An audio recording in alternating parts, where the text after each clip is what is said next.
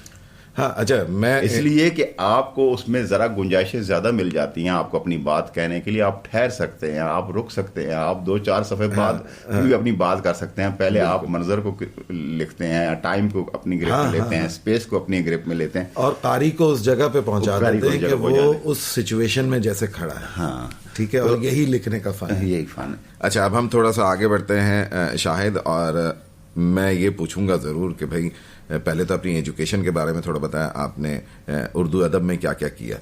بھائی ایسا ہے کہ میں بنیادی طور پہ تو سائنس کا اسٹوڈنٹ رہا ہوں. شروع میں میٹرک کر لیا تو فیصل آباد یونیورسٹی سے ہمارے ایک دوست تھے, وہ آ گئے وہاں پہ, کہتے ہیں یار آپ ایگریکلچر میں کیوں نہیں جاتے یونیورسٹی میں؟ تو والد صاحب نے کہا یار یہ بھی اچھا آپشن ہے, آپ چلے. سوال کی طرف آؤں گا کہ بھائی اردو ادب میں کیا پڑھا؟ بھائی اسی کی طرف تو میں آ رہا ہوں. میٹرک تک اردو پڑھ لی تھی. اور اتنی پڑھ لی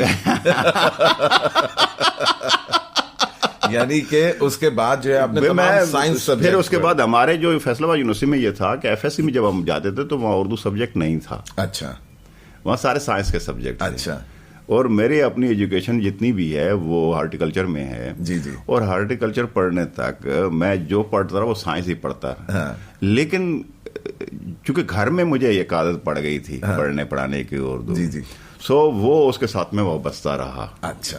اور وہ پڑھنے کی طرف چونکہ وابستہ رہا تھا تو میری جو پہلی کتاب ہے وہ میں اب اسٹوڈنٹ لائف میں آ گئی تھی 83 میں. 83 میں نے لکھ لی تھی, اور 84 یا 85 میں وہ چھپ گئی. شروعات جو ہے افسانے سے کی؟ نہیں, شروعات میں نے مختلف کی ہے. میں شروعات بھٹکتا ہوا افسانے کی طرف آیا ہوں. یعنی میں نے بہت ساری اصناف میں لکھا. میں نے شاعری کی, میں نے تاریخ پہ لکھا, سیرت النبی پہ میری کتاب موجود ہے, میں نے انشائیے لکھے. اور ان ساری چیزوں سے جھگڑنے کے بعد مجھے لگا کہ میں مطمئن نہیں ہوں. اندر سے ایک آپ کو ایک ہوتی ہے نا بے چینی, بے قلی. آپ لکھ لیا ہے, لکھنے کے بعد آپ جو آپ کو اطمینان ملنا چاہیے وہ آپ کو نصیب نہیں ہو رہا. تو پھر یوں ہے کہ میں افسانے کی طرف چلا گیا. اچھا, تو جو یہ ایسی محبوبہ ہے بھائی کہ اس نے آپ کو ایسا گرفت میں لیا ہے کہ آپ یہ چھوڑنے میں نہیں آ رہی ہے. اچھا مجھے یہ بتائیں کہ وہ ایک مثال ہے نا کہ پڑھی فارسی اور بیچا تیل.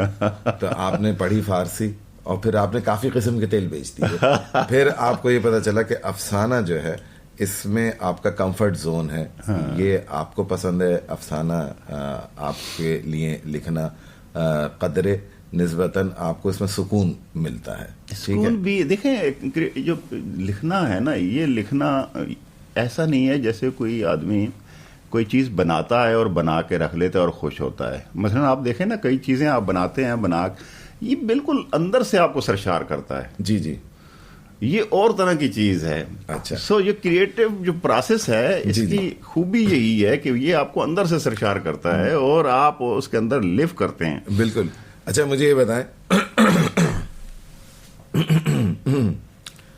بتائیں کہ جیسے ہم کہتے ہیں نا کہ بالر بنتا ہے, وہ کہتا ہے جی میں عمران خان کو دیکھتا تھا تو مجھے بڑا یہ ہوتا تھا, انسپائر ہوتا, میں وسیم اکرم کو دیکھتا تھا, وقار یونس کو دیکھتا تھا. تو آپ نے کن کو پڑھا جس کے بعد آپ کو یہ لگا کہ افسانہ جو ہے وہ آپ کے لیے بہت بہتر ہو سکتا ہے؟ اچھا ایسا ہے کہ یہ بڑی میرے لیے مشکل ہوگا کہ میں یہ کہوں کہ میں نے فلاں کو پڑھ کے لکھنا شروع کیا.